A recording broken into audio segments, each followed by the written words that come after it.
ভারতের মহারাষ্ট্রের উল্লাসনগর থেকে গ্রেপ্তার করা হয়েছে এক নারীকে, যার নাম রিয়া অরবিন্দা ভার্দে ওরফে আরোহী ভার্দে। অভিযোগ, ভুয়া কাগজপত্র ব্যবহার করে অবৈধভাবে ভারতে বসবাস করছিলেন তিনি। কিন্তু এরই মধ্যে প্রশ্ন উঠেছে, রিয়া কি আদৌ বাংলাদেশি? ভারত পুলিশের দাবি, রিয়া বাংলাদেশি এবং অতীতে পণকাণ্ডেও জড়িত ছিলেন। তবে এই দাবিকে ঘিরে শুরু হয়েছে সমালোচনা। অনেকেই প্রশ্ন তুলছেন, আদৌ কি রিয়া বাংলাদেশি, নাকি এটি কেবলমাত্র অপপ্রচার?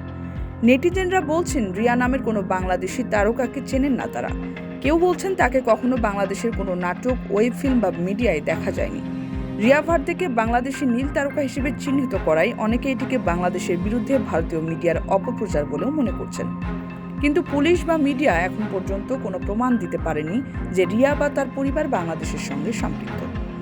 ভারতীয় মিডিয়ার তথ্য অনুযায়ী রিয়া ও তার পরিবার উল্লাসনগরে দীর্ঘদিন ধরে বসবাস করছেন। তার মায়ের নাম অঞ্জলি ভার্দে, যার পূর্ব নাম রুবি শেখ। তবে রিয়ার বাংলাদেশি পরিচয়ের সম্পর্কে কোনো সুনির্দিষ্ট প্রমাণ পায়নি পুলিশ। পুলিশ দাবি করেছে, রিয়া ও তার 3 সঙ্গী ভুয়া পাসপোর্ট বানিয়ে উল্লাসনগরে বসবাস করছিলেন। তবে রিয়ার বাবা একজন ভারতীয় নাগরিক এবং তিনি বর্তমানে কাতারে অবস্থান করছেন। এখনও তদন্ত চলছে এবং রিয়াকে বাংলাদেশি হিসেবে দাবি করার বিষয়ে পুলিশ যথাযথ প্রমাণ আনতে ব্যর্থ হয়েছে।